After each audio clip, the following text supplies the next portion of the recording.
Balandia, micro du pasteur Bobo, actualité compliquée, tout possible, mboté, boza, ébélé, boza, les colonnes d'Abisso, tout le bas, toujours actualité compliquée, et présentée par Balapoto, regardée par Balapoto, bien que de plus en plus, dans la Congo, Kinshasa, ils ont rencontré président Awa, tout le c'est l'excellence, tout le c'est la bonne information, tout le c'est la vérité, tout le complaisance, tout le complaisance,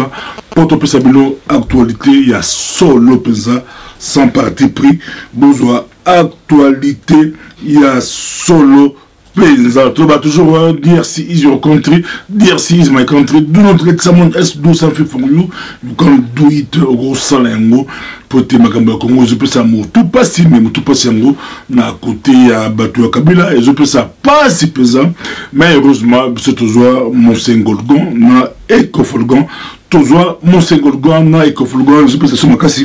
pour tout bunda, pour na mboka la biso Congo, Congo za mboka la biso, mboka kito, Konzambe, après ça biso, toujours bambembe, ba misili, ba koba, toujours na pundu, toujours na biloko ko santé, na ba région sokoldi, tu lembi pesa, ozola mbisi ya kitoko, ozola nyama, mboka kitoko Nzambe a pesa biso, mboka la biso c'est tout défendre yango, tout bunda pesa, bana ya Congo bazala malamu, bana ya Congo ba kende musika, bana ya Congo ba kende musika pesa, musika na ndenge ya solo pesa, to bandi malamu ko lelo, to banda actualité ya lelo et puis compliqué, to ba toujours you give to the dog de l'Occident, ba de kacha yes,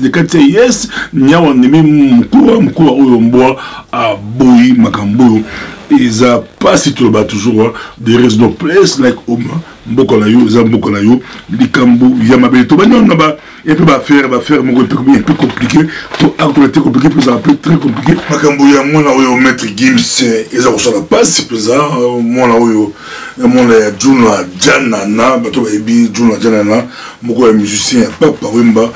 moi là où Ateka, Bobengi, Azakwa, bête noire, il y a industrie à disque, qui du coup la maître Gims dans France, mais moi, erreur balle Mazalongo, pour l'équipe nationalité, l'État a réclamé la nationalité. Dans ce moment, moi, j'ai mon père à Kola, mon passé, Bakola, Yemoselo, Yemoko, Bakola qui, les hommes policiers, Bachange comme Kandala Gate, Bazakola de la Bango, les hommes embarquent, Pambola Mona, Pambo de Mona. Africain, noir, tout, basé qu'on s'est retrouvé pendant presque star, il y a rap français, et puis Nakuyemba, métal de l'homme, Makamoulaye.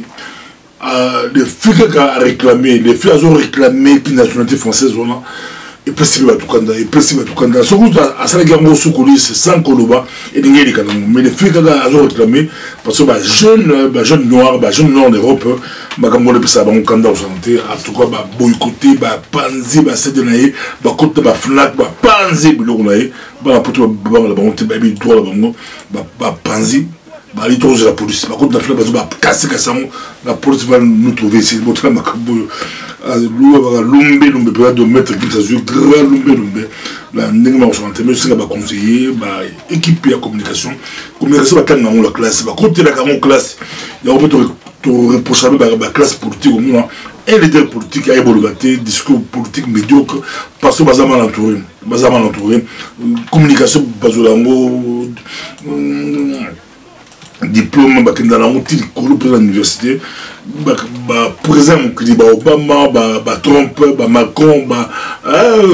tous les grands de ce monde entourés dans la communication, mais malheureusement, les peuples américains, même des pasteurs américains, des renommées internationales entourés dans la communication,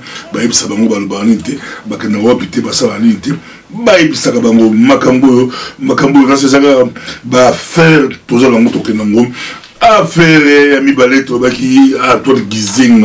botika papier apema botika papier apema et on peut ça kanda bon utiliser papier yemoko déjà atika ki premier ministre pour âge na qui pour âge yemoko atika ki présence à Palou mais baza ko tindika papa baza ko tindika gizenga makambo yo sala soni baza ko tindika eti ba ko rêver que a osa peu candidat à présidence dans 92 ans à ça dembi botika makambo basa ko pas Tshisekedi et qui sonne bo pousser Tshisekedi ti le lo bakima bunga kutu ba so bunga misera limité ba mususu ba bunga minière ba classe politique za radio le koso ba lo bunda pour ba posa la bango ba ambition la bango makambo yo eza malamu te makambo yo affaire gizenga ezo pesa kanda papier pe manaye bazo pousser ka gizenga ba yibike na kombo gizenga so seleka kombo gizenga oza élu obimi député ka kombo pambaka oza député botika makambo yo na parti ba mayebo bazali ba mozito bazali soki mona gizenga zali bo so organiser na tribunal bo misa mutu moko ye gizenga tsheka po et okende pe palu pe botika pe kusaka accord na Kabila pourquoi la Kabila bon me réclamer au nom 2006 2011 bo chez candidaté tout le beaucoup candidat pourquoi la Kabila pourquoi pas bosso la alliance na opposition pourquoi pas makambo yo sur la passe et ils ont dit que ça la passe dans le chanté et scandale à Misato affaire Sarkozy et ça que ça la passe jour dans le mot anglais et BBC et le Bini et le Bini de Daimel et le Bini de Bamabike c'est Sarkozy qui a fait tuer Kadhafi d'abord Misax Kadhafi et à Sarkozy butala makambo yo mutapesa bon plus de 50 millions on appelle ça l'art rébellé au leki babina foulou au bazabo bakaran Kadhafi il avait un agent de service secret français il a lié à Sarkozy il boule il a bêté comme ça il a bêté mais ça c'est pour ba bomba vérité ba camoufler vérité mon kilo est compliqué mon tokosa de ça yenda koluka bomayo mon tokosa de ça akoluka bomayo pas tout dans vérité ma casse yo simba yankuluka pe to la makabatu pe bakima makabatu okuba to ikokumbela makambo ezali kosala pasi na ndenge moko ya kosala te actualité très compliqué na mboka na biso Congo makambo ya Congo balobi eza kopesa biso mutu pasi na kandado mutu pasi na ndenge moko ya kosala te babi convocation de Kabound au tribunal pour Peter Kazadi Tibala tient coûte que coûte à liquider le parti. Donc Tibala a liquidé le parti, c'est donc le tribunal a matété et convoqué Kabound. Mais pourquoi pas convoquer? Pourquoi pas convoquer pour la Bango? Le fait que Kabound a convoqué le parti congrès parti la Bango du 30 au 31 mars.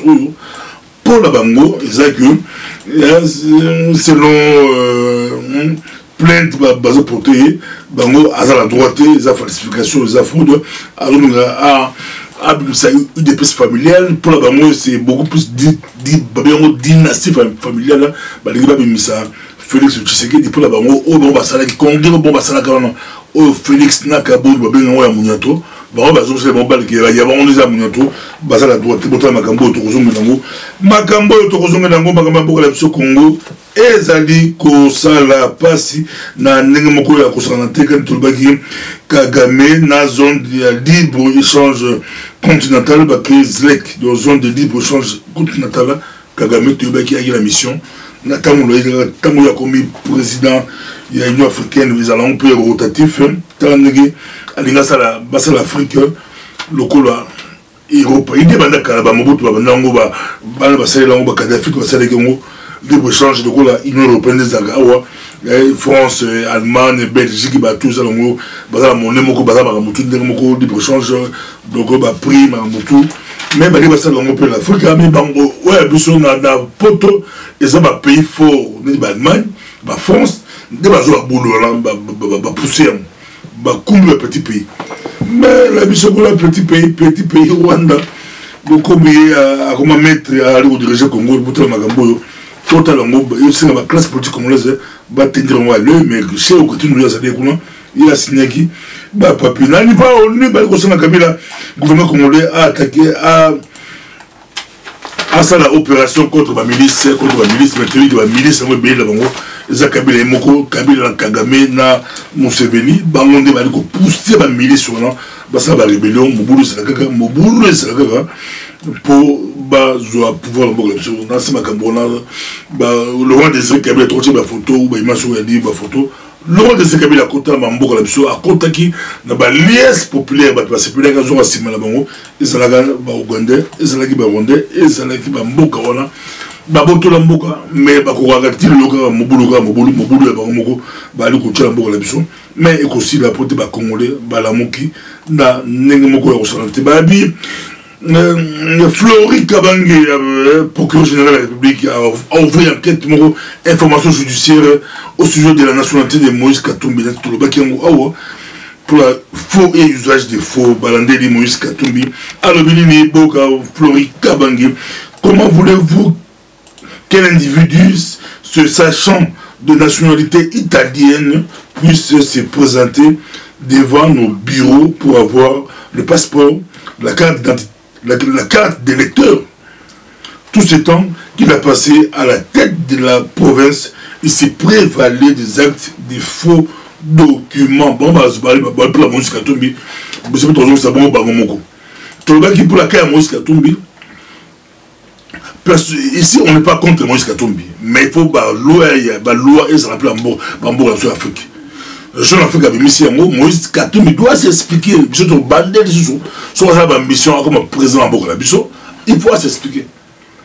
Et ça valable pour tout le monde. Même si on a comme président au Congo, il faut s'expliquer. Il faut Moïse Katumbi à s'expliquer, mais dire que c'est logisme, sur la poto balandé Moïse Katumbi et que Kabila pas landé, ça veut dire que la poto bazar la relation avec Kabila c'est faux. Là, c'est logisme là pour Kabila Zama aluka Moïse Katumbi batapoto pe bali ko défendre mboka na ndenge na bango makambo ezali ko sala pasi na ndenge moko ya ko sakalate affaire Moïse Katumbi et ko senga à s'expliquer mais Kabila peut pouvoir s'expliquer à ça monter tout sur la nationalité rwandaise basé belé dit que moi UDPS babi plainte signée par l'OCK taxé sur l'OCK tout le bac tout les vidéo ya l'OCK na micro du pasteur Bobo. D'abord, je voudrais apporter une précision. M. Kabila n'était pas au centre de nos discussions, même si c'est la conséquence même de ce que la constitution de notre pays même prône, c'est-à-dire l'alternance à la fin du deuxième et dernier mandat de M. Kabila qui se termine, comme vous savez, le 19 décembre 2016. Donc son nom n'était pas au centre de nos préoccupations. Nous avons privilégié les intérêts des Congolais, et ces Congolais qui vivent dans une crise grave que nous devons à tout prix juguler, et c'est pour cela que l'opposition a répondu massivement à l'appel et à l'invitation du président Tshisekedi pour que les choses changent. Les documents dénoncent un acte frauduleux qui vise à désorienter la base de l'UDPS et nuire aux intérêts du parti. Il demande au tribunal d'arrêter immédiatement Jean-Marc Kaboun. Et réparation à foutre à 100 000 $ pour dommages et intérêts. Très compliqué et cause compliqué na ndenge au santé makamboyo ezali ko sala pasi makamboyo ezali ko sala pasi bali ko betana bali ko bunda pour l'élection on est compliqué Kabila miné terrain BBC terrain bitu ali a écarté ba Félix a écarté Moïse Katumbi a écarté ba Félix a sali élection na batunaye et ko sala opesi mboa aboyi ezali actualité compliquée tolega tous aux États-Unis d'Amérique le 7 avril UCD ezali ONG baliko s'occuper maman tali éducation na développement dans ces États-Unis d'Amérique. Il y avait des soirées VIP bateau partout pour au côté basolango benga Jamaïque les États-Unis d'Amérique bateau beli bala pour se baya bateau beli basa na Europe pour se que des soirées là vous avez tata ba ça va fundraising et vous avez tata na États-Unis d'Amérique na Washington DC ba l'Amérique a beaucoup salaté le 7 avril na Washington DC on vous a du 5 au 7 avril et tu rappelles le 31 à Stomber Bever avec AD Pilipini Boya Ebele. Et ça là qui micro du pasteur Bobo, micro du pasteur Bobo, de ton prochainement. Merci.